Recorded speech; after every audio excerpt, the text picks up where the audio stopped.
To be successful in Formula One, you must never stop learning. Sam Michael is an engineer, but in his long career at the top of the sport, he came to understand what really makes it tick. I'd say probably the first half of my career in Formula One, I thought it was a technical challenge. In actual fact, Formula One's all about people.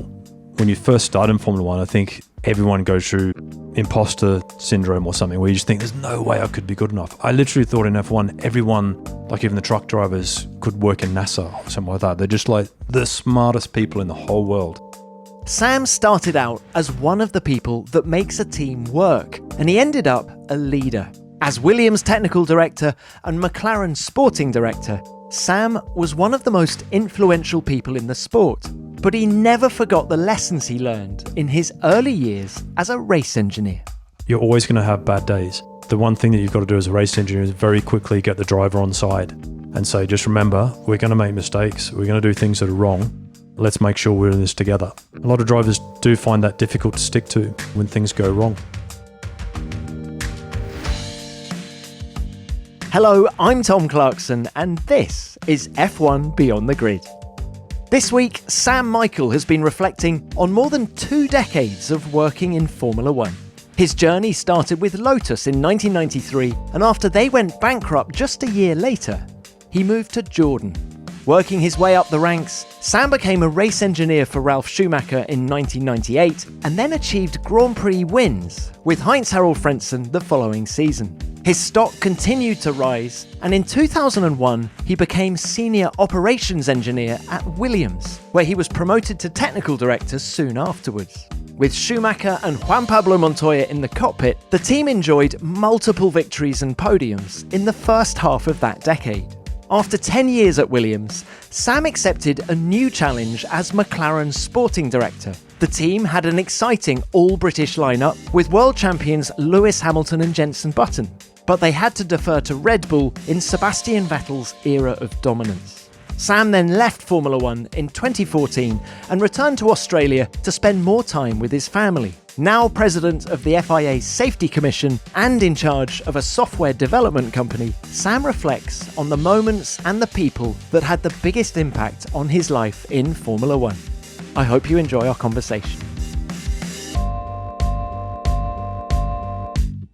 Sam, it's great to see you again. It's been nearly a decade that you've been out of Formula One. How is life back in Australia? Yeah, I'm doing really well, thanks. Life in Australia has been good, although I still spend time in Europe as well.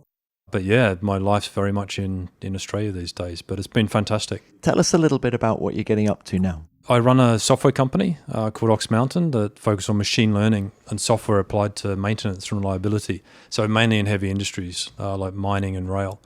I set that up 8 years ago when I left Formula One, and it's just been a fantastic climb in that sort of world. So I really wanted to sort of take a lot of the lessons I'd had in F1 and apply them to a company, and got a great team of people, and that's going really well. That's really interesting, because I was about to say that sounds a million miles away from Formula One, but you could apply some of the lessons from F1. Yeah, absolutely. So I was really keen to get involved in software because it's the future in many sectors.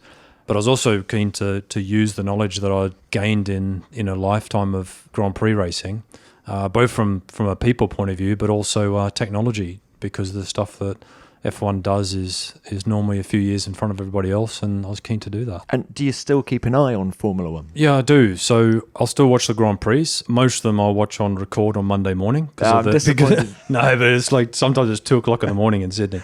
But with more flyaways in Asia and the Americas, it tends to be better timing.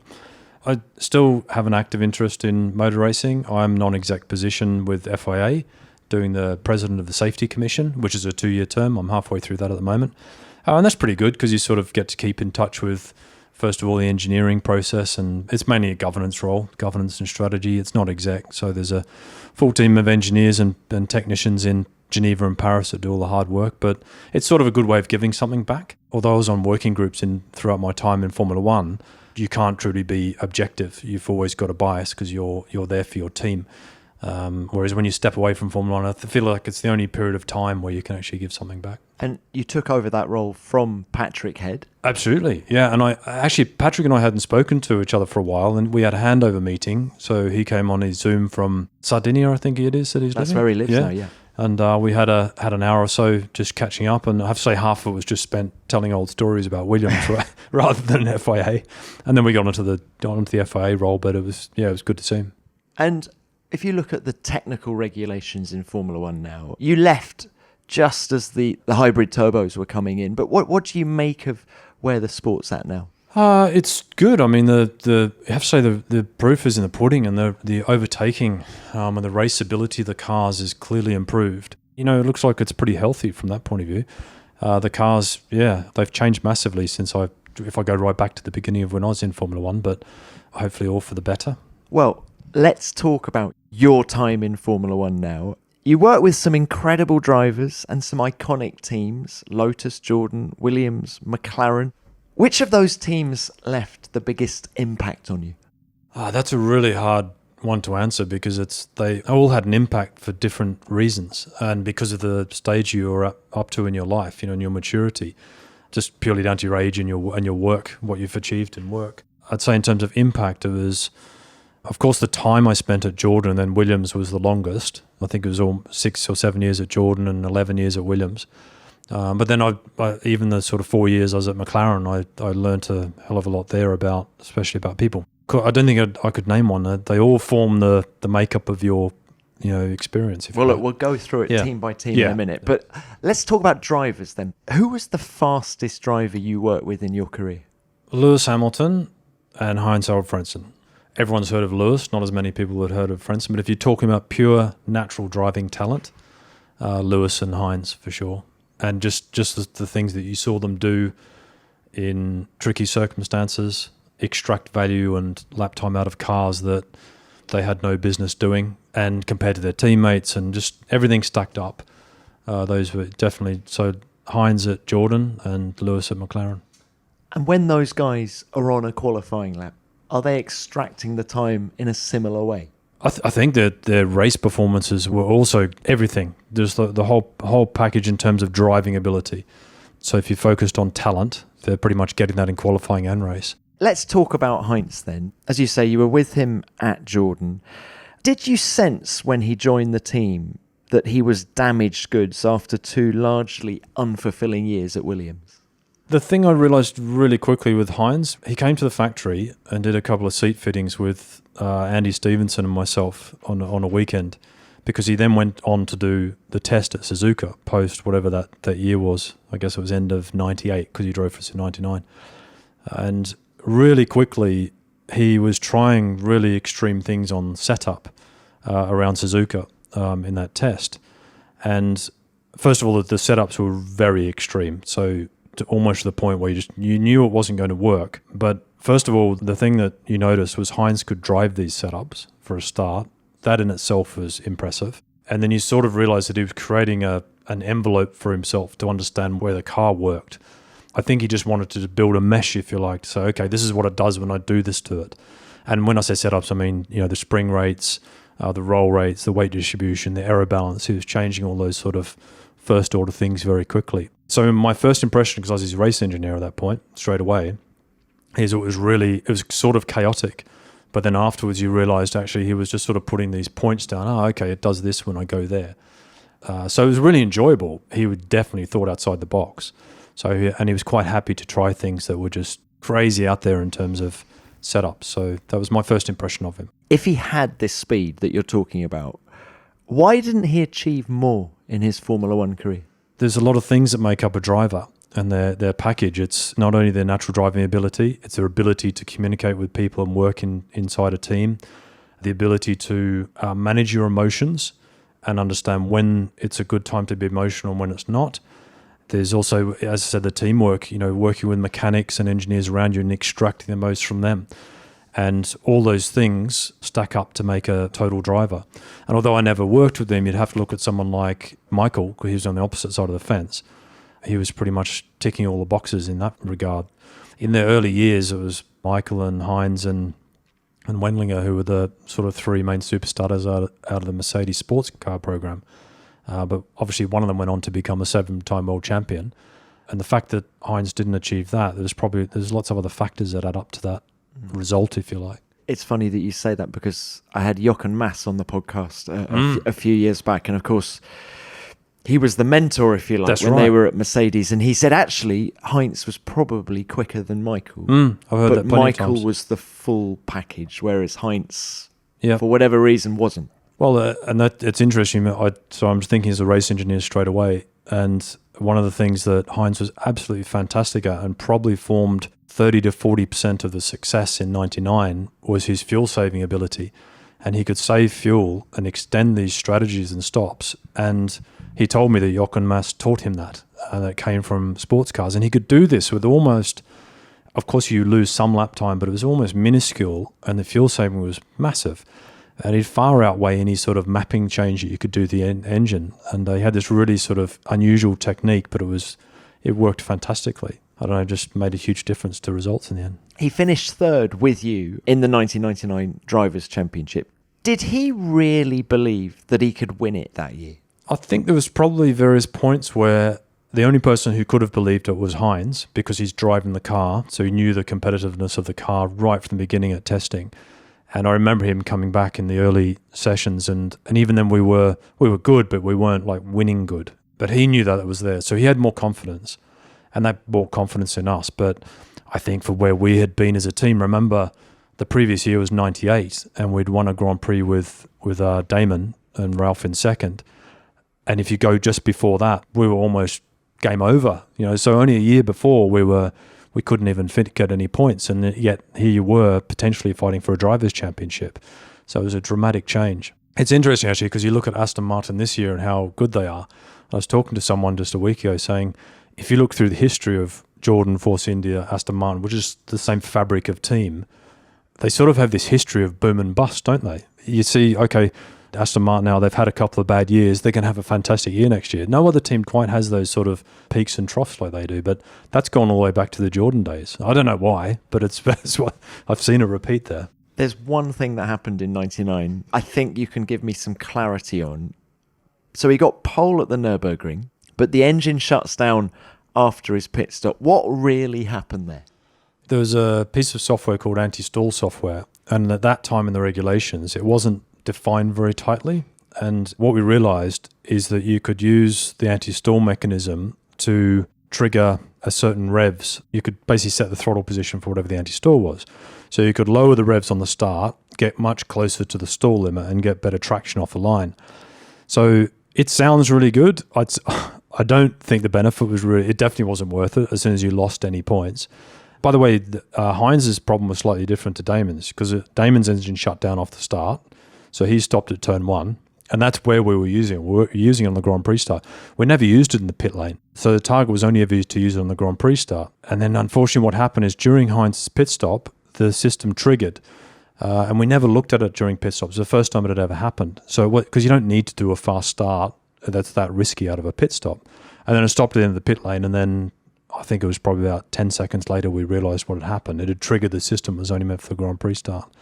Anyway, the FIA changed the rules after that and tightened everything up. After a few good conversations with Charlie and Joe, then they changed the rules following it. It's kind of what might have been, isn't it? Because he'd won 2 races, in France and Italy that year. With that win as well, or potential win. That's true. It could have changed things, couldn't it? Yeah, possibly. I think, the season's made up of lots of different things, and probably the gutting thing about that is because I remember when it happened, everyone said, you're exploiting a system, and that's what everyone does in Formula 1, isn't it? But the worst thing is that I don't think it was actually worth that much. So, but I think it tends to be like that, doesn't it?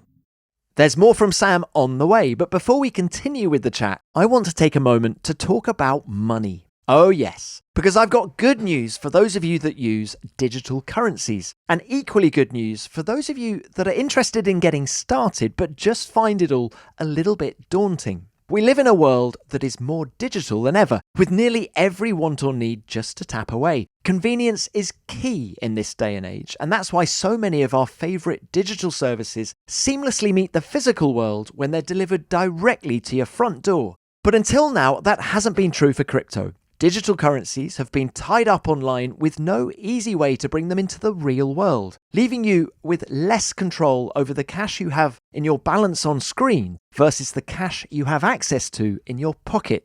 And that's why we're so excited to share that you can now cash in and out of select digital wallets at participating MoneyGram locations without a bank credit card or debit card, allowing you to dip your toe into the world of crypto and back again. Flex your finances using the only digital wallets with real cash access activated by MoneyGram. Learn more at moneygram.com/Stellar Wallets. That's moneygram.com/Stellar Wallets.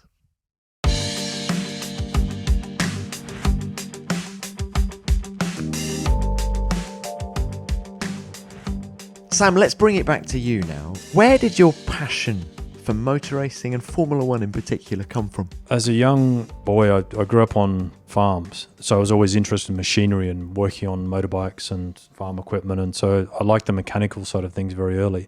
And although I raced motorcycles and I enjoyed this competitive part of racing. Hang on, yep. You raced motorcycles? Yeah, I used to race off-road motorcycles. So I raced motocross and supercross when I was a young kid, so when I was in teenager.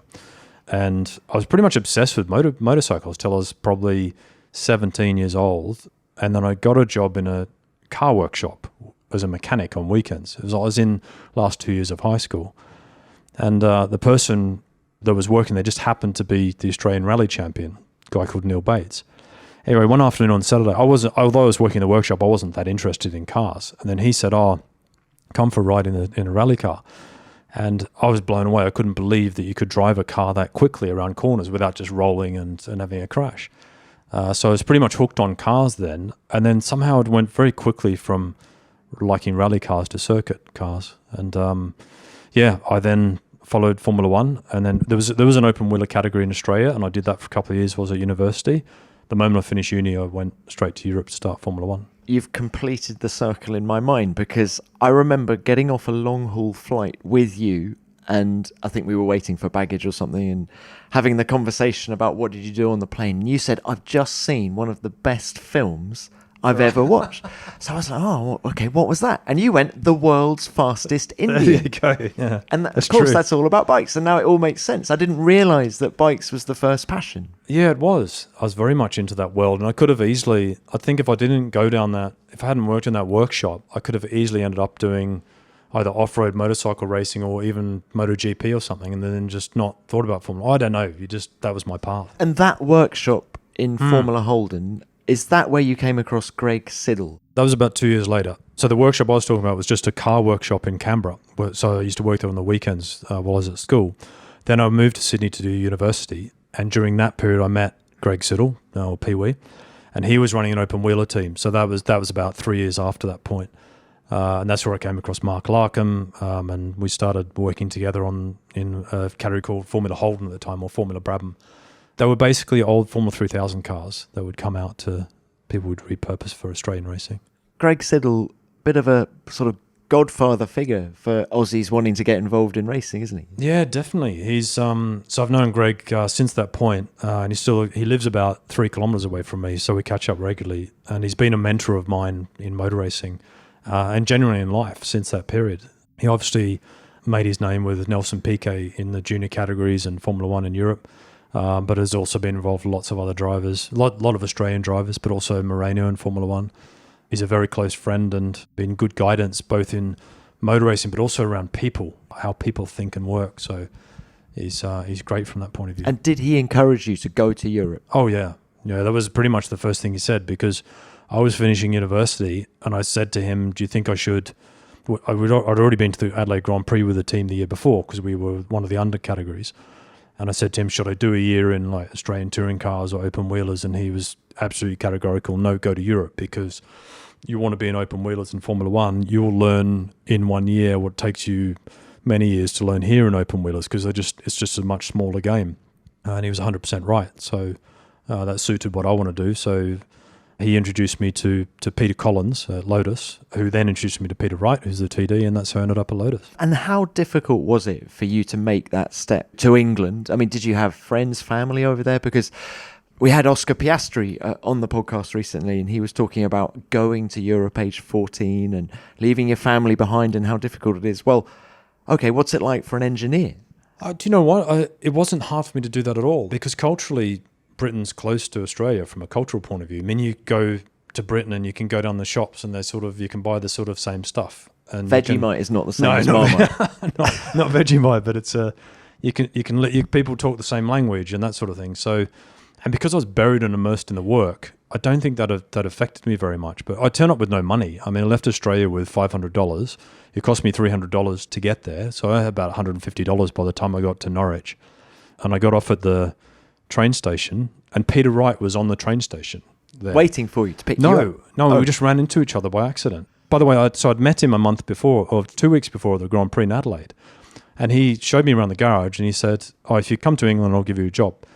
And 2 weeks later, here I am with my bag. Just got off the train. He happened to be getting off the train to go to work. And I said, hi, it's Sam from the Grand Prix. And he said, hi, what are you doing here? And I said, well, I've come for the job. And he goes, well, I didn't think you'd turn up. He goes, well, now you've turned up. You better go and have a shower and I'll meet you in the factory in a couple of hours. And then you never looked back. And what was the jobs at Lotus? The official job was a design stroke data engineer, but you pretty much did everything. It's funny because that first year, I was only in Lotus for a year and then they pulled out of Formula One. But because of that, and because of the state of the team at that time, I could do anything. So for a young person coming into F1, I worked in aerodynamics, I worked in design, R&D, simulation, went to the racetrack to do data engineering. So I was like, remember I was only 22 years old and I was pretty much doing everything. So I was on this huge curve, just loving every minute of it. And we're talking, early 94? I arrived in November 93 and then there was the whole following year. So I was with them for a year before they exited Formula 1. And when you arrived, what sort of state was the team in? Did you realise it was a precarious situation for them? I didn't because, and again, I was on this huge learning curve. Because remember, when I left Australia, everyone told me how hard Formula One was. And Formula One is damn hard. But when you first start in Formula One, I think everyone goes through, let's call it imposter syndrome or something, where you just think, there's no way I could be good enough. I literally thought in F1, everyone, like even the truck drivers, could work in NASA or something like that. They're just like the smartest people in the whole world. So when I would go in and talk to engineers or designers about things, I wasn't intimidated to ask questions. I probably asked too many questions. I was like an annoying little kid because I was like a sponge in those early days. But I was just in awe of everything there. So that was, for me, it was fantastic. So although the team was struggling, it didn't matter. I got paid £12,000 a year or something. You could have paid me nothing. I didn't care. I just knew I had to get on this curve of learning. And by the way, I would have quite happily stayed at Lotus if they kept going because I was still on a curve when I left there and went to Jordan. But it was perfect for me. And then how long were you unemployed between them closing down and going to Jordan? After the last Grand Prix, which was Adelaide, because remember you used to do those Japan, Adelaide, and then the season was finished. And because I was just living in digs, I would just check out, have my bag, left it in my car at the car park at the factory, my bag, so I didn't have a house, if you like. And I did that a few times in my early days. Came back to Australia. I was here for about 2 weeks for a holiday, and then I started hearing all these things. Remember, this is pre-internet, so there's all you'd get is the Autosport magazine or Auto Action in Australia, and it was always a couple of weeks behind. Anyway, I started hearing these rumours that Lotus was going to pull out, and I remember I had a ticket back to England through Detroit. I was going to meet a guy called Bill Milliken, a vehicle dynamics guy that Peter had introduced me to. Anyway, so I called the factory the day before I left and spoke to a guy called Jock Clear, because Jock used to be the race engineer. I said, Jock, how's it going there? Oh, yeah, it's fine. Everything's good. And I said, but I'm hearing all these rumors. Is it all looking good? He said, no, it's all good. Sweet. And that was like on a Monday, okay? So I get on the plane, went through US. 2.5 to 3 days later, I arrive at Lotus. It's completely empty. There's nothing there at all. So in that period, the whole thing was just emptied because they pulled out. So then, actually, I rang Greg Siddle. I had met Eddie Jordan and Gary Anderson a year before, and they were interested in offering me a job as well at Jordan, but I went to Lotus just because that's just how it worked out. Greg immediately called Gary. I went up to Jordan for an interview. So I was unemployed for about 2 weeks, I think. Actually, I wasn't technically unemployed at all because Lotus even paid me in December. Yeah, and then I started at Jordan like 2 weeks later. Similar role at Jordan? I went to Jordan it was a data engineer in vehicle dynamics. My first job was to write a lap simulation program. None of those things existed back then. So for Jordan, there was no vehicle dynamics department. So I went in there and helped set it up with the very little knowledge that I had. And how different was the setup, with EJ, with Gary, compared to what you'd experienced at Lotus? Oh, it was completely different. But back then, Jordan was known as the fun team. They not only got results, but they always packed up before everyone else. They were, whenever you saw the mechanics and engineers, they were always the ones that were always looked a lot happier than everyone else. So it was I was quite excited to go there, actually. I met a lot of people there that are still friends today.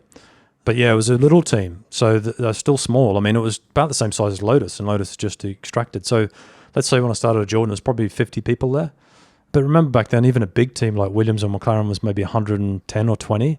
They were winning everything. So whereas now, you've got 600 people in a team. And were you travelling? Yeah, for the first 3 or 4 races, I didn't. And then my first Grand Prix, I think, was the Spanish Grand Prix, which I think was about the 4th or 5th race. And whose car were you on? No, I think I did the data for both cars. For both cars? Yeah, because it wasn't common to have... You pretty much had the race engineer, and next to them you'd have maybe one control or data engineer. I'm just racking my brains to think if there was another data engineer. I don't think there was.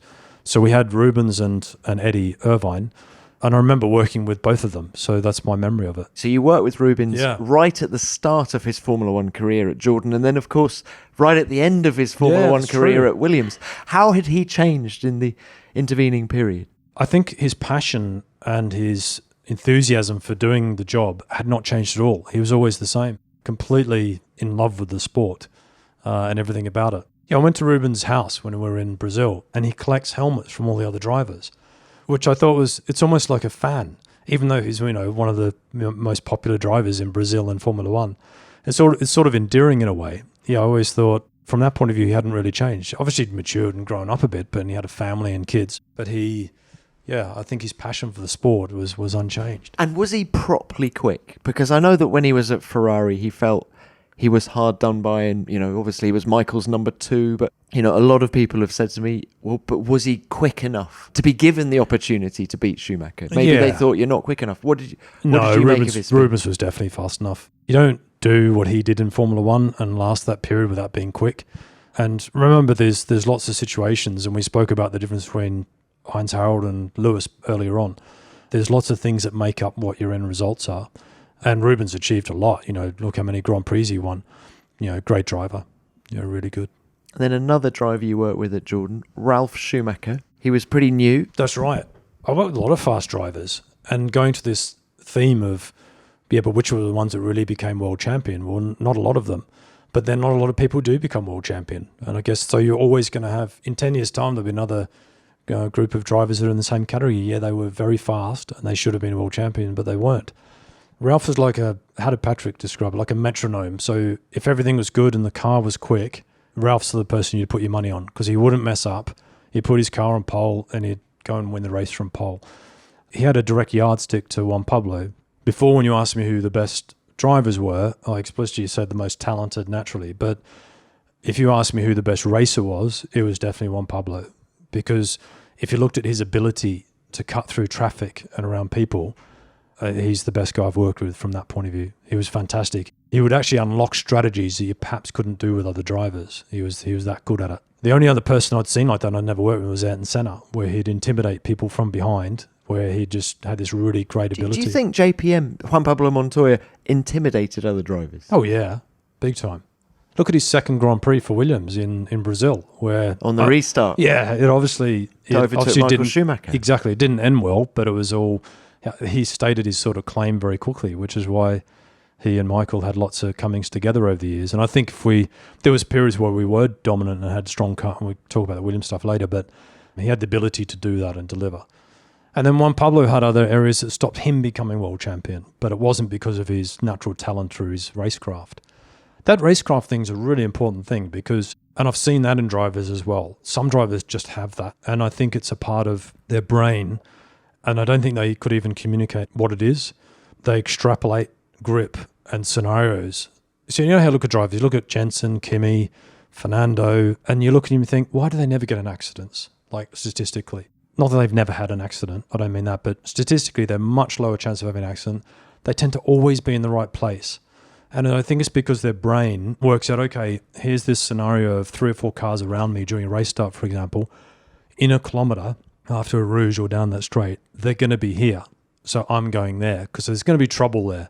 And they don't always get it right, but they do 9 times out of 10. And there's other drivers that just know that this is an accident waiting to happen. It's that this is spare gonna be a capacity. Is that kind of what you're talking about? Having the driving bit doesn't take all of their brain power. They've got the spare capacity to think of other things. And fun enough, we saw it at Albert Park with Fernando Alonso at the last restart when he was turned around by Carlos Sainz, immediately on the radio saying, we need to go back to the original grid like at Silverstone last year. I mean, yeah, he wants the stewards to hear that. but to be That's smart, to have the capacity to think and even names, he should be a lawyer. Yeah, he knew that. He knew the race to talk about too, didn't he? Yeah. I think it's a balance between what you do in your subconscious and what you do in your conscious thought, because I think that stuff where you're planning, and especially the example you gave in Albert Park, that's your conscious, because he's reacting and doing that right now. That's why I think half of this stuff, they don't think about it. It just happens and they just unravel, and that's where they are. Going back to Ralf and Juan Pablo. So Ralf, great talented driver,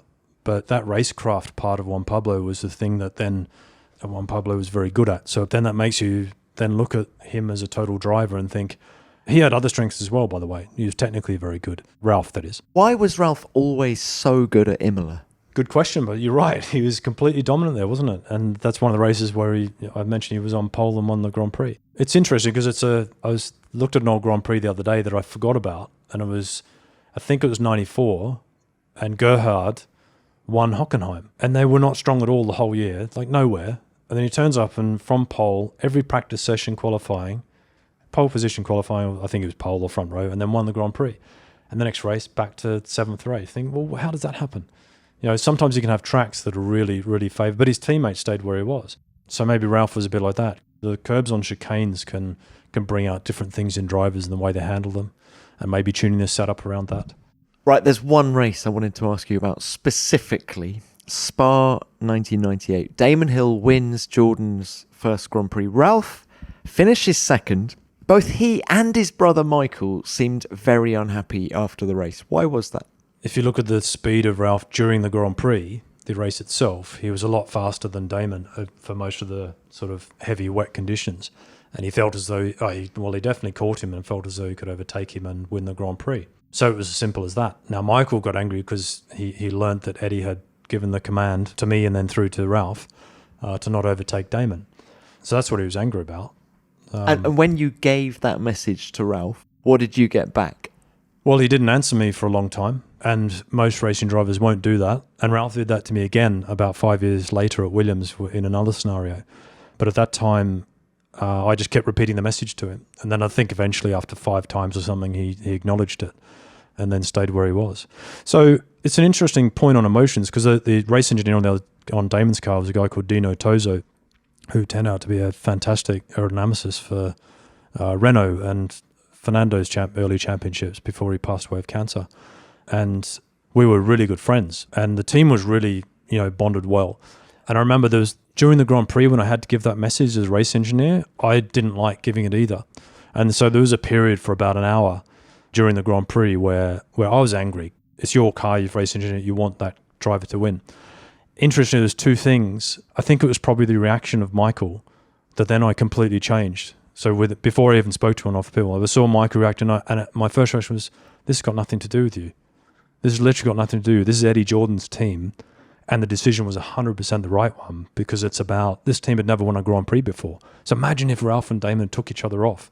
So it was 100% the right thing to do. But I also understand Ralph's emotions. He's a racing driver. He wants to beat his teammate. So you can sort of understand everyone's position, but the right decision was made. There's no question about that. How do you see the role of a race engineer? Are you as much driver shrink as you are actual car engineer? Oh, yeah, absolutely. So your ability to sort of understand the driver and work as a team, because you're always going to have bad days. The one thing that you've got to do as a race engineer is very quickly get the driver on side and say, just remember, we're going to make mistakes. We're going to do things that are wrong. Let's make sure we're in this together. A lot of drivers do find that difficult to stick to when things go wrong. It's one of the things that I find the most impressive about Michael Schumacher. Can you think of an example where he ever criticised the team, like ever came out and said, my team's not doing a good enough job, or I told the team to do this and they didn't do it? I cannot think of one example. And he was the biggest adversary of ours for over 10 years. And he had other systematic potential weaknesses, like the way he crashed into the 2 Williams and parking up in Monaco, which I think were just sort of flaws in someone that was so good. You can't expect someone to be literally perfect. So he had flaws, but I think on that front, in terms of driving the team, supporting his engineers and mechanics, I think he's still the benchmark. I haven't seen anyone do it like that. Do you think all the really top drivers have that ferocious competitiveness that will drive them to do some uncharacteristic things? As Michael Schumacher crashing into a Williams, or Also, but it's almost like Ayrton that. Senna did things wrong, and yeah, he did. Senna was the same, wasn't he? would you say the same about Lewis? The sort of park the sort of supporting a team thing and just say, let's look at general characteristics of top line drivers. There's a big part of the psychology. I remember Patrick had told me this about Nigel, and he said in some ways Juan Pablo had a lot of similar traits. Some people need the confidence to say that there's some other reason why they didn't perform.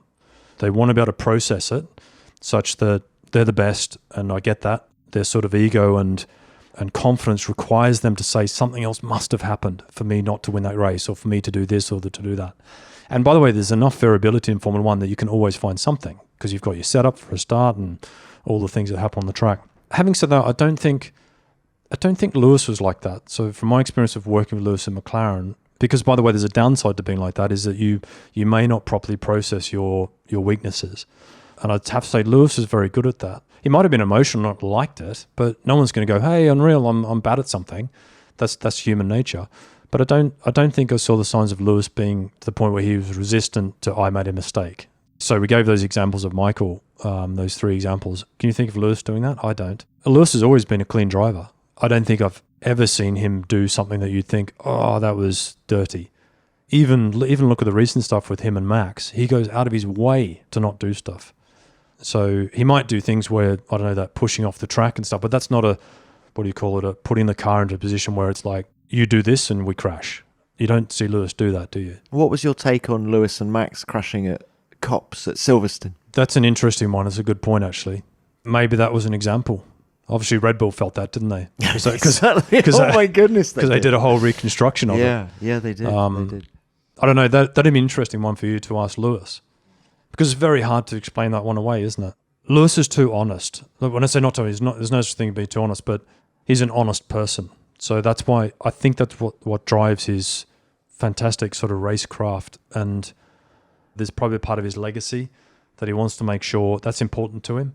So that's why I think the Silverstone one is an interesting challenge. There's a lot of people on the fence, isn't there? There's a lot of people that say, actually, no, he shouldn't have done that, and there's others that don't. This episode is sponsored by Babbel.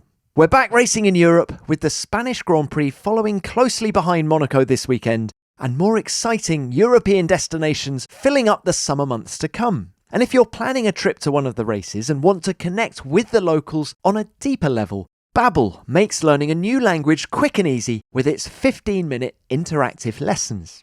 There are 14 different languages to choose from, including French, Spanish, Italian and German. And what's especially great is that their lessons focus on natural, everyday conversations, which will have you speaking confidently in a new language in no time. And because it's all done via the Babbel app, there's no need to step foot in a classroom. You can take a lesson at any time that suits you. Babbel's lessons are created by more than 150 language experts and voiced by native speakers. And there are so many activities you can explore to help you improve your reading, your writing, your speaking, and your listening skills. And you can access podcasts, games, watch videos, or even join live classes with a language teacher if you want to. Babbel makes learning a new language fun, so even if you're not planning a trip, why not set yourself a challenge and start your new language learning journey today? Right now, Babbel is offering our listeners 3 months free with a purchase of a 3-month subscription with the promo code BEYOND. Go to babbel.com/podcast23 and use the promo code BEYOND for an extra 3 months free. That's babbel.com/podcast23, promo code BEYOND. Babbel, language learning that works.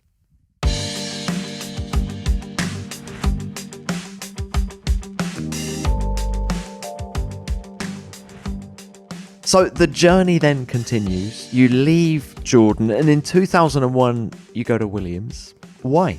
I wanted to grow from a maturity point of view. I wanted to experience another, a big team.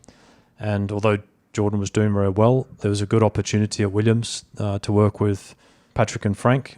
And I felt as though it was good for my own development.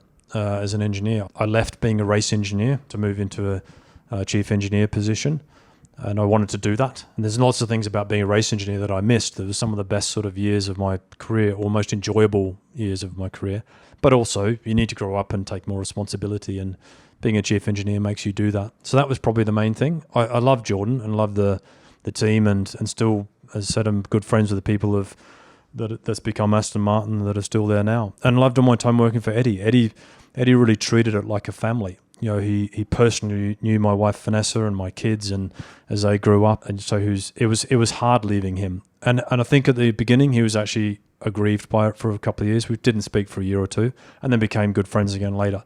But I think he took it personally. I think he did. Well, no, I know he did, because he got very upset with me. But at the end of the day, he's still he's a boss, so he knows in companies people come and go. I think he felt as though he'd invested in me, and I'd gone to Williams. So.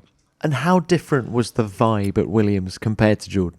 Oh, completely different. One of the things about Jordan, so we mentioned that year about 99, and we said the year before in 98, we were pretty much almost closed the doors. At the start of that year before, performance ticked up. Williams was the opposite. So there was so much expectation on performance, and yet they were pretty similar in terms of performance to Jordan at that time.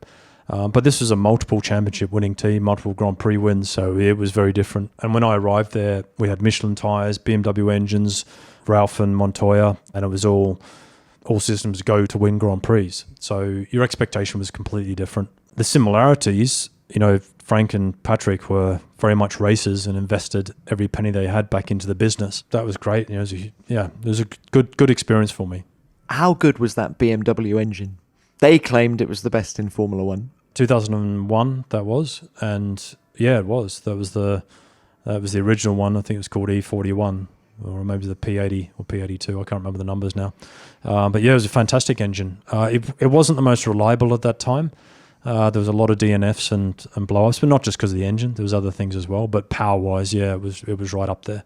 And were you surprised that they split at the end of 2005? Well, BMW wanted to go and do their own thing. And they'd sort of said that a few times during the years that we'd been with them, that was always going to be the plan. That was always the plan, or it's because they hadn't actually won the championship with Williams, they thought we're going to do it on our own? Look, I think it was a bit of both, actually. Of course, they hadn't won the championship, but obviously they went to Sauber and didn't do any better than with Williams, but that's by the by. The problem is they've left by then. So that program was run by Mario, and they very much wanted to go and do their own thing. But at that time, we had a really good relationship with them, and they were hard. You know, they really wanted to perform, but what's wrong with that? That's F1. That's what you're there for. And of course, it's Ralf and Montoya who we've talked about a bit. I always felt there was tension between those two. Oh, definitely. And that certainly on my side of the fence, you were either a Ralf guy or you were a Montoya guy. And both of them, if Ralf saw me talking to Juan Pablo, then that was it. Yeah, or equally, if Juan Pablo saw me talking to Ralf, that was it. That's exactly how they were. In fact, and because Juan Pablo knew that I was Ralph's race engineer from 2 or 3 years earlier at Jordan, it took me a long time to build trust with him. I don't think I ever really built trust with Juan Pablo till he'd left, actually. Or maybe the last year or so, he started to talk with me with trust. Maybe 2003, it was starting to get good. But again, he had that suspicion, and I think that was part of his character to get the best out of himself as well. But no, he was a great guy. You then become technical director of the team. Did the pressure of becoming technical director take away some of the enjoyment? No, not at that point. We had a couple of tough years in 2007 and 2008. They were really tough because we just weren't doing a good enough job from a car point of view. We'd lost all the money from HP and BMW. That made it pretty tough going. And you were having to change engines, it seemed, at the end of every season. Change engines, change drivers. So it was a very sort of up and down, lots of change happening all the time, which, as you know, doesn't breed well. But if things aren't working, I get that you've got to keep changing. That's part of it. It's one of the beauties of Formula One, but it's also one of the tough parts of it as well. I enjoyed all of it. I enjoyed all my time there as technical director, and it was just keep in mind, it was a tough role to fit into. My boss, who's arguably one of the most successful technical directors of all time, who's a shareholder of the company, there's zero chance, even if you did exactly the same job, then you've just matched him. So you've got that pressure there all the time. But I got on fantastically well with Patrick, and I still do to this day, and all the way through the really hard times. Patrick was really good because he would come in and say, one of the things I like about you, Sam, is you never blamed anyone else for performance. You always took it on the chin. and then worked about and regrouped the team. And it was one of the best compliments I could have from Patrick. I enjoyed it, even when the tough times were there. It was still something that you had to How get through. involved was Patrick?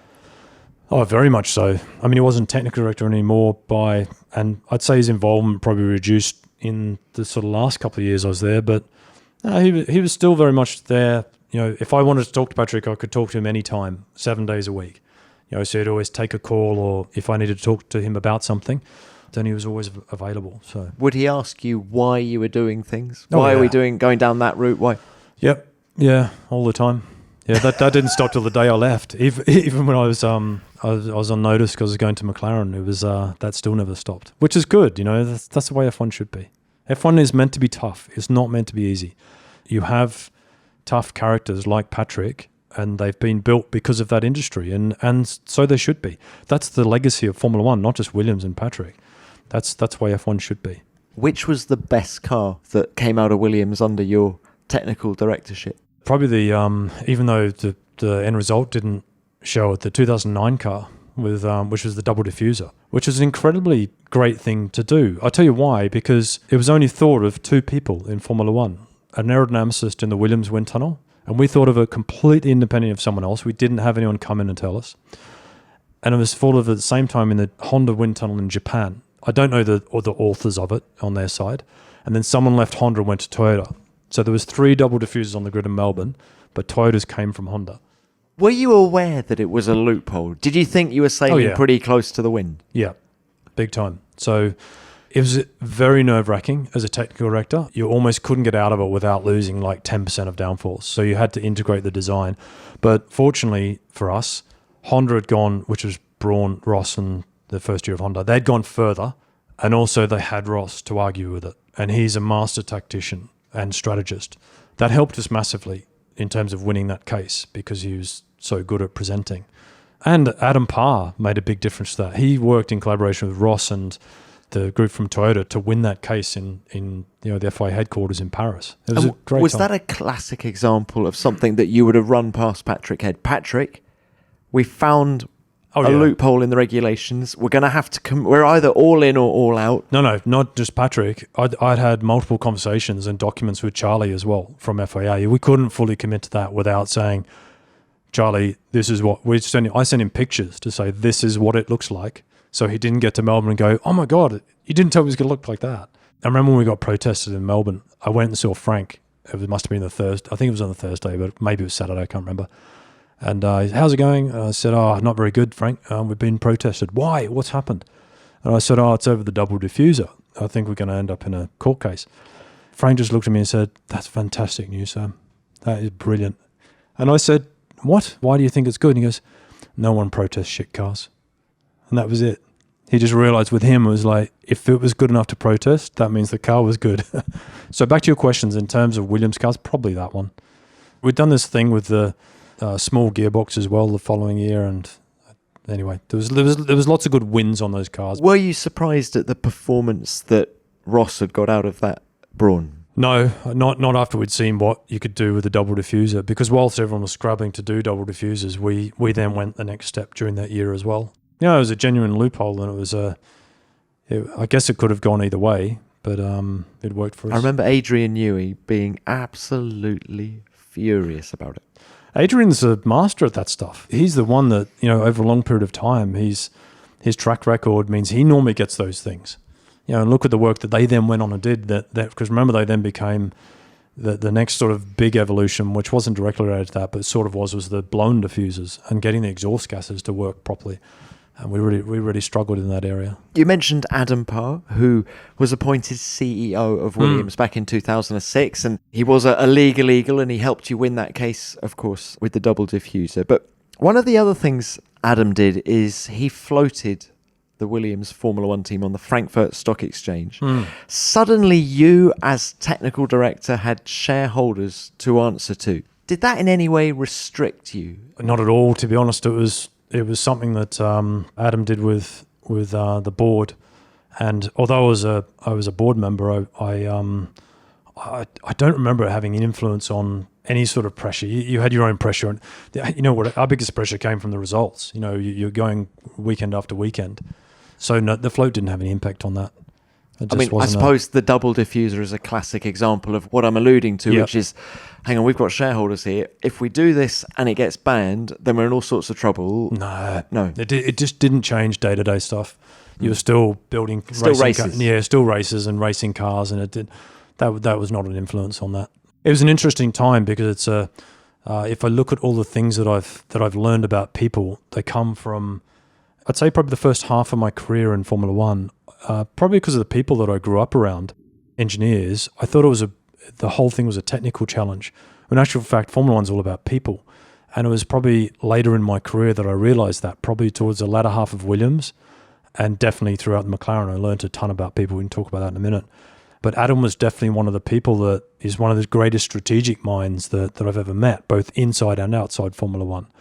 And it's because he studied history. So he's got this fantastic depth of history from Sun Tzu, which is 500 BC, through to Napoleonic Wars. And his sort of basic message was, humans have repeated all these mistakes hundreds of times, and most of them are on battlefields where lives have been lost. But he said all the reasons why people do things in history, if you uncover them, they're happening right now in the pit lane.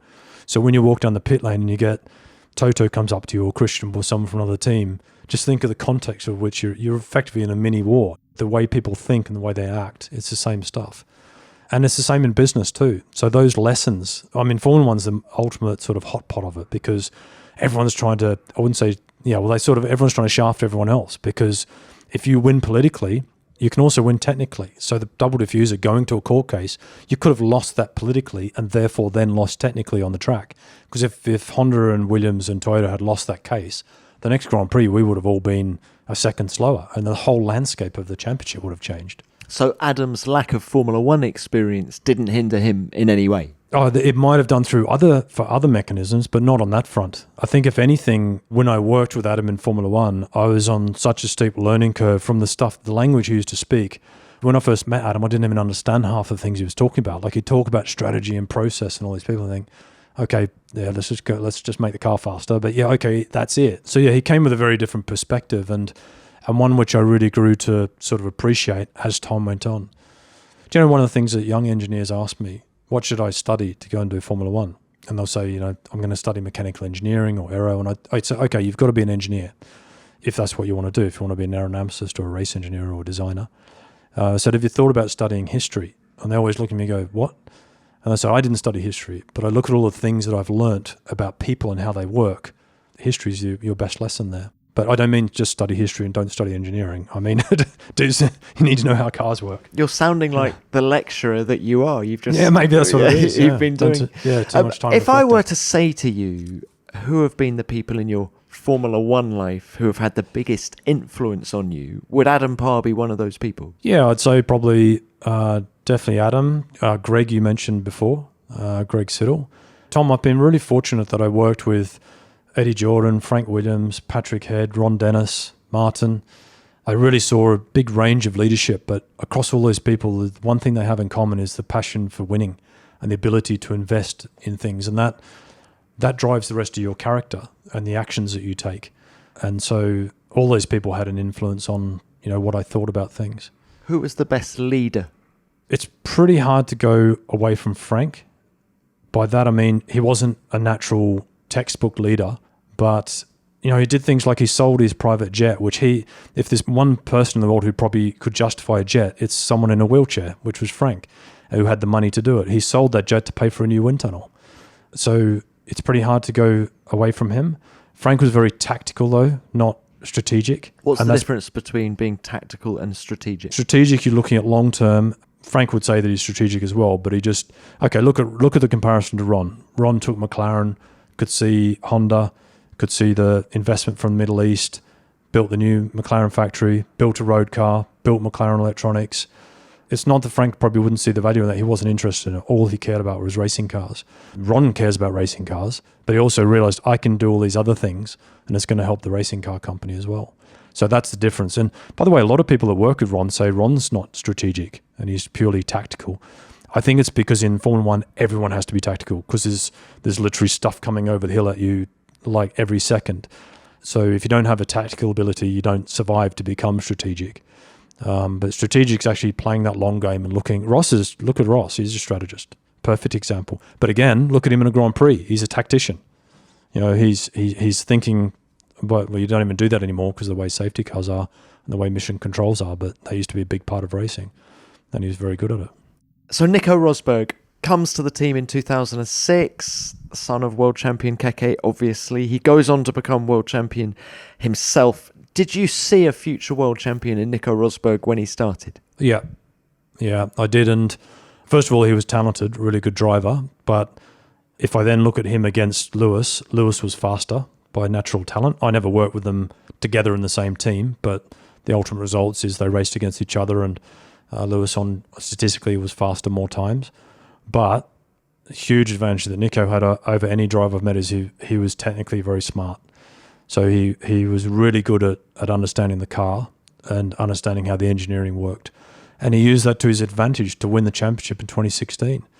And I don't just mean technical. So here I come to the third pillar of what defines a great driver. And Nico Rosberg, I'd say also Jenson Button, the smartest drivers that I've worked with.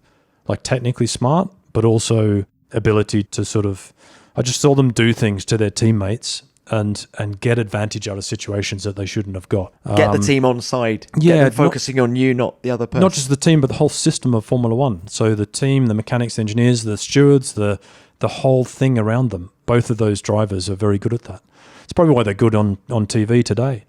And then I don't know what Jenson does outside of Formula One now, but Nico, invests in tech companies, and when he started doing all that stuff a few years ago, in fact, Adam told me, because Adam caught up with him, I thought that's exactly what I thought Nico would do. So he's doing exactly what I thought he would do from a technical point of view. Were you surprised when he quit immediately after winning the title? Yeah, I didn't predict it, that's for sure. Then when I reflect the way he spoke at the press conference straight after the last Grand Prix, then no, because I thought, okay, he feels as though he's accomplished that and he wants to go and do other things. But did you feel even in the Williams days that this was all about winning a world championship, and whenever that happened, he would then go and do something else? No, I think it was too young to predict that at that time, because and also Nico's got that same thing that Lewis has got, where his legacy is really important, and you could never get Nico to do something that was underhand. Like you couldn't plan something underhand if you wanted to. And not that saying that we used to do that, but he was clean, and that was a big part of his ethos. So, and he was he did things properly. And in his mind, I think he was prepared to not be a world champion if it meant doing things properly.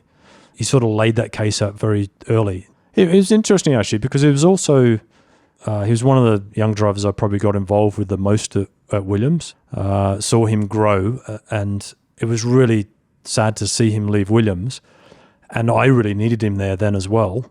But I actually thought, from a non-selfish point of view, if I was just looking after Nico, going to the Mercedes is the right thing for him to do. And was it you who started this test that drivers have to do at Williams? And is it true that Nico Rosberg has scored highest? Yeah, that's true. So Nico is highest, but equal top was Nick Heidfeld. So Heidfeld was up there with him.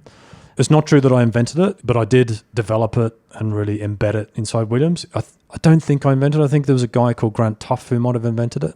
It was like a 30-question multiple choice test, and it ranged from very simple questions around the way cars work to very complex ones. And it wasn't designed as a pass-fail test. It was designed as for the engineers in Williams to know what do they have a good grasp on and what do they need to be educated on, work on. So it's sort of like that. But the fact that we used to give it to them before they would be confirmed as a race driver, because Frank always wanted to know the results. Is this person smart enough? And by the way, you don't necessarily need to do well at that test. There's some fantastic drivers at Williams that were very bad at that test. But it sort of just told you what you needed to work on. One more Williams driver, Mark Webber. When he went to Williams, I thought the perfect fit. Alan Jones in a different body, and Frank and Patrick were going to love him, and it never quite happened, did it? And I think Frank and Patrick did love Mark, but the performance was the main thing. And, again, that was that point of turmoil where we were losing the main sponsorship. BMW was leaving. So we had 1 year of BMW with Mark and Nick.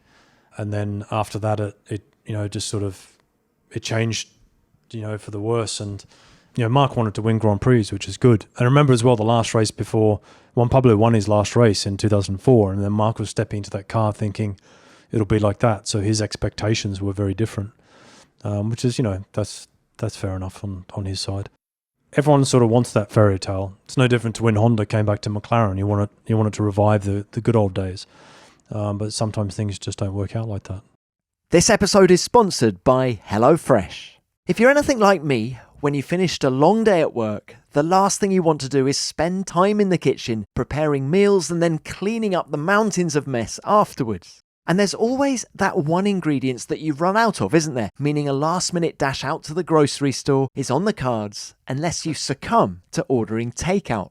Well, that's where HelloFresh can save the day. With HelloFresh, you get farm-fresh, pre-portioned ingredients and seasonal recipes delivered right to your doorstep. They have more than 40 weekly recipes to choose from, and you can even round out your order with everything from snacks and easy lunches to desserts and pantry necessities. Once you've selected the meals you want to try, everything you need will be delivered in a box on a delivery day that you choose. So all that's left to do is whip it together in the kitchen, and don't worry, if you're not that confident when it comes to cooking, HelloFresh provides easy-to-follow instructions for each recipe. Honestly, they are so easy to follow, you'll be serving up dishes like a pro. Their new fast and fresh options are ready in just 15 minutes or less. They've got recipes to suit every lifestyle, from fit and wholesome to pescatarian to veggie. And I think it's just a fantastic way to expand your palate and explore new recipes without worrying about messing it up and food going to waste. It's hard to go wrong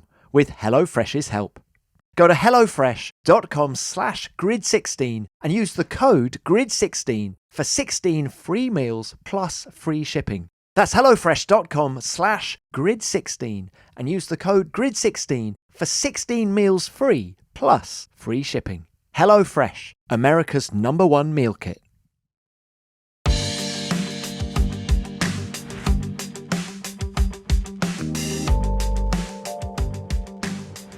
Well, you mentioned McLaren. You head that way in 2011. I thought you were such a good fit at Williams. I remember being surprised. Well, it was a interesting one because Martin called me and interviewed me and offered me a job straight away, and actually what they were trying to do there sort of appealed to me, and they were trying to restructure a lot of their sort of operational side, which is where I'd come from before being a technical director. I think after Williams, I felt I'd given my best job at being a technical director. I didn't go to McLaren thinking, I'm going to try and be TD there again. And they had a lot of work to do on all fronts. And when I arrived there, I remember I took a lot of pride in working with the team, Dave Redding especially, but also the mechanics and all the people that were there on improving the pit stops. McLaren were doing almost 4-second pit stops. And over a period of about 3 months, we went from the worst to the best by a big margin. Red Bull was setting the benchmark around 3 seconds, and we were doing lower than 2.5 by then. We were clearing everyone by half a second for a few races. What makes the difference in a pit stop? Well, it's the people. And going back to some of the themes we talked about before, I probably learnt more and solidified a lot of my knowledge about the way the subconscious brain works when you've got 24 people in a pit stop, all trying to do something in under 2 seconds. And the fact that you have to get them away from their conscious thought because it's very slow. I learned all that through that process. It was extremely rewarding. And in fact, I've applied a lot of those lessons. I've seen them applied in mining and rail outside of Formula One years later, especially on safety. There's lots of lessons there that the way the brain works on long shifts and gets tired are really applicable. So it was a great learning for me as well. But yeah, the team was fantastic, and I just went from strength to strength over that. I asked you about the difference between Jordan and Williams. What about Williams to McLaren? The two most iconic British teams, but very, very different? Or They were, because you were part of a huge structure at McLaren. There was 2,500 people when I was there. 600 in the race team, but you were in the same factory as all the people with the other companies. So you were part of a big system. They were used to winning as well. So they had a lot more confidence, but probably because they were winning recently and even while I was there, still winning Grand Prix. So whereas a lot of that was not in Williams. I don't know, that McLaren looks a lot colder on the outside than what it was on the inside, I'd say. I thought it might be quite a cold team, the way they'd presented themselves, but it wasn't like that at all internally. They were all normal people, much more methodical and very much focused on systems and process. Did that come from Ron Dennis?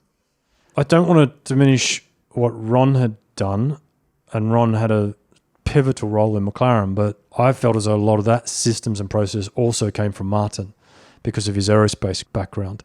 and Jonathan Neal. I know that they weren't the technical directors and chief designers, but their sort of ethos is pushing that stuff through to the design team all the time was definitely strong at McLaren. Martin had been there for 20 years when I turned up. So of course Ron was the racer and had all that, and he was so finicky about detail, which was great. Ron had this reputation. He'd walk into a room and from 50 metres away, you could see the crack in the tile. He's one of those people. And Patrick was like that too. But Ron used to come in and he'd see these things. How did he see that? And he missed all these other things. Missed all the good stuff. He went straight to the thing that was really bad. Ron actually told me it was a technique of his. And he said, when I walk into a room, I actually purposely go and look. I can't possibly see everything, but I go and find something that's really detailed. And then people go, oh my God, Ron found that. So that means you can see these other things. And I can't because I don't have time. He said, but then that sort of filters through the whole company, get everything right. And he'd focus on the most minutiae things. You think that doesn't really make any difference, but actually it does because it drives all the behaviors everywhere else.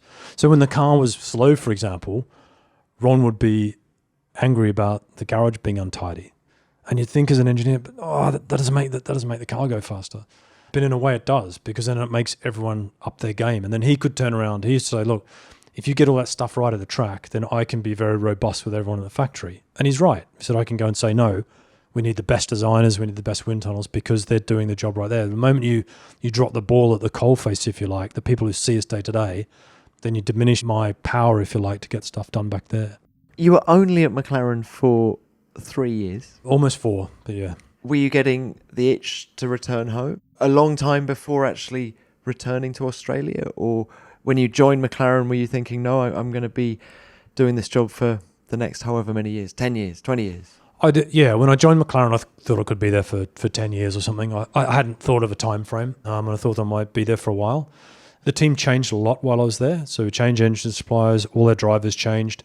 All the top personnel changed, and actually Martin left and Ron took over again, which, by the way, that wasn't a bad thing. Much as I missed Martin going, I enjoyed working with Ron.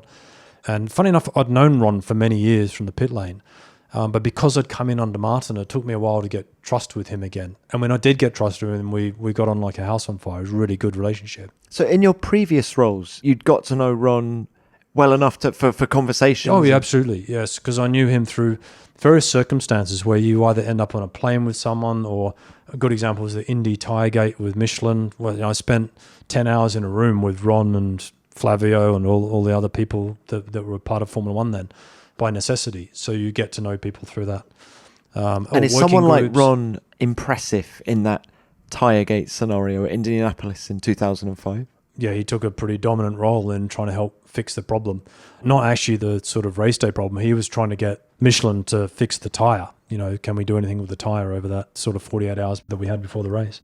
So yeah, I knew Ron and Michelin as well, because remember McLaren and Williams were on Michelin, so we'd cooperated 10 years earlier on that sort of stuff. So I went to McLaren thinking I would be there for a long time, and then I decided at the start of 2014, I had young kids, and let me go back to the beginning. My wife, Vanessa, has been the most patient person to allow me to be selfish to work in Formula One. It's as simple as that.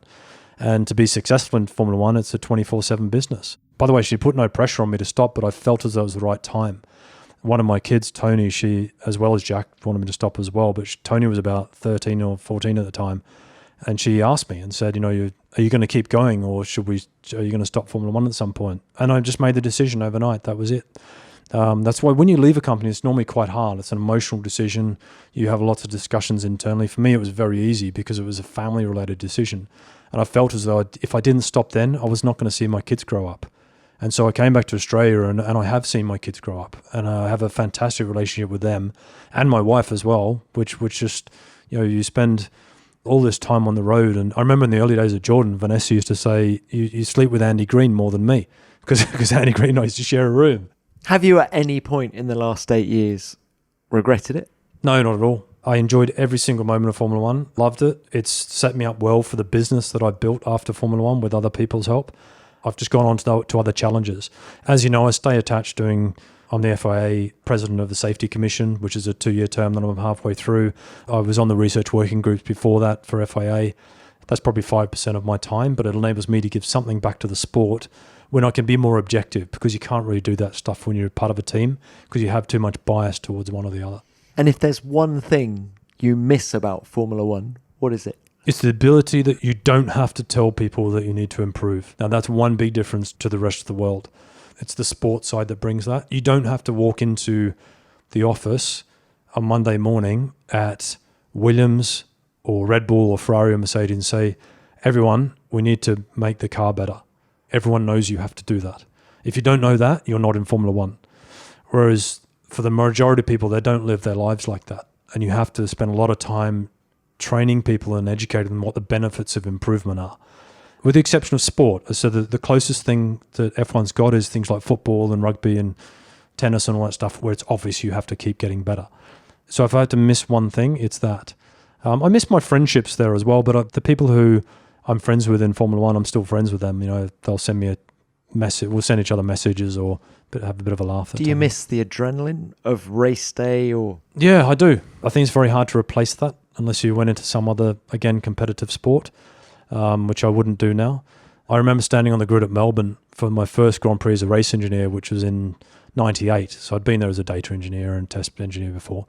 I remember Eddie Jordan walking up to me and saying, so good luck with your first race as an engineer, how are you feeling? And I said to him, I am fine. And Eddie said, no, you're not, you're shitting yourself. And he was right. Yeah. He's right. Yeah, I think I have some fantastic memories of all those things.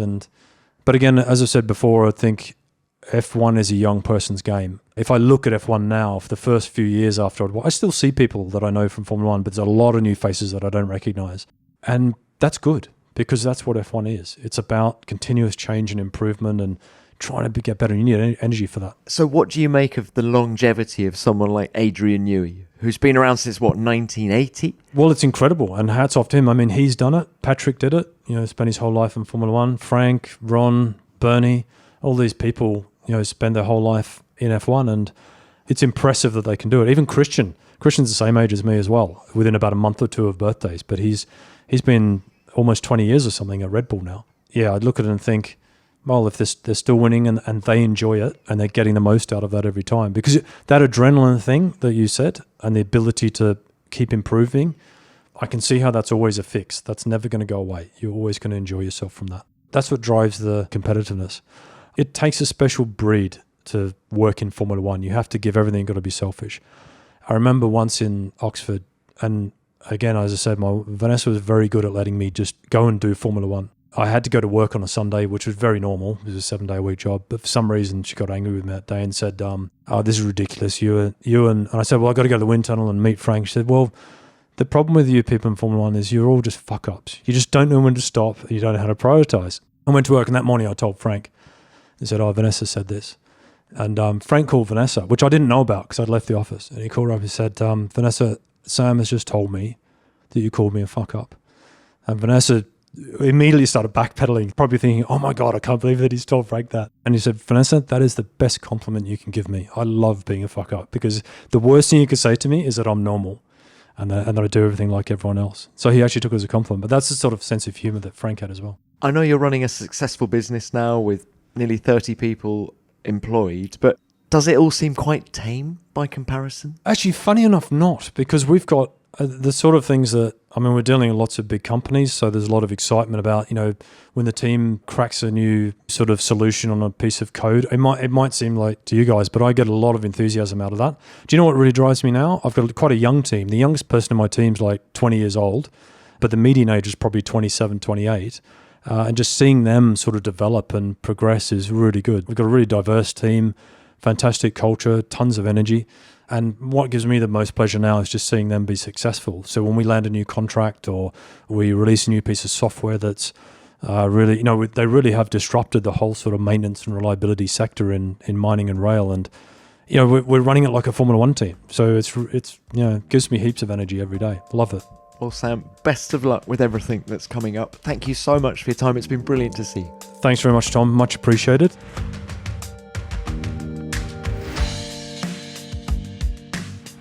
He's running his company like a Formula One team. Watch out, everyone else. Wasn't it great to hear from Sam again, partly to reflect on a fascinating 20-odd years in Formula One, during which there was so much change and evolution in the sport, but also to get his thoughts on Formula One now that he's had a bit of distance from it. F1 is meant to be tough, it's not meant to be easy, is one of his memorable quotes in that chat, and it's so true. And it's interesting that he still thinks like that. Sam, thanks for your time. It was great to see you again. Now, please send in your thoughts and stories about Sam Michael in time for next week's show. Would you have liked to have seen Heinz-Harald Frentzen win the World Championship with Sam in 1999? Or which Williams of the early 2000s did you like the most? Let me know this and more through all the usual means. I'm at Tom Clarkson F1 on Twitter, or use the hashtag F1BeyondTheGrid. Which brings me on to what you sent in about Scott Speed after last week's show. I loved hearing from Scott again, and I found his reflections on his career fascinating, and it seems that many of you did too. Let's start with this from Effis Jens. I remember Scott from my time playing the 2006 F1 game on my old PlayStation 2. I played as him or Michael Schumacher around Indianapolis all the time, as that was my favourite combo to drive around as a kid. I love that story. I wonder who you follow now, Effis Jens. Next, let's hear from Ben Waterworth. A fantastic conversation with Scott Speed. Always a massive fan of his, and such an amazing insight into his mentality at the time and how he reflects on it now. That name and that personality equals one hell of a character and driver. Thanks, Tom, for another superb episode. Well, thanks for the note, Ben. It's great to hear from you. And yes, Scott was so incredibly open during that chat, wasn't he? Finally, let's hear this from Xander Bridge. I saw Scott live at GRC Seattle in 2017. I'm a Subaru fan, so I always wanted Scott to race for them in Rallycross, so I was pumped when he joined the team. He should have won that championship in 19 and could have got 21. I wish he'd had a better time in Formula One. He's a real talent. Well, thanks for getting in touch, Xander. Scott truly is a talent, and I'm so pleased he's found success since leaving Formula One all those years ago. I'm going to leave it there for this week. Even if I haven't had a chance to read out your message, please rest assured that I have read it, and I'm really grateful for everything you send in. Well, that's almost it for this week. Thank you, everybody, for listening. Before I go, please remember that F1 Nation's preview of the Monaco Grand Prix with Natalie Pinkham and myself is available now. We're joined by Haas team principal Günther Steiner and McLaren CEO Zach Brown. Plus, we have a new episode of Formula Y, asking why street circuits are the ultimate test, and that'll be available from Friday. Just search F1 Nation and Formula Y on your podcast app. See you next week when I'll be back with another great guest from the world of Formula One. F1 Beyond the Grid is produced by Formula One and Audio Boom Studios. Until next time, keep it flat out.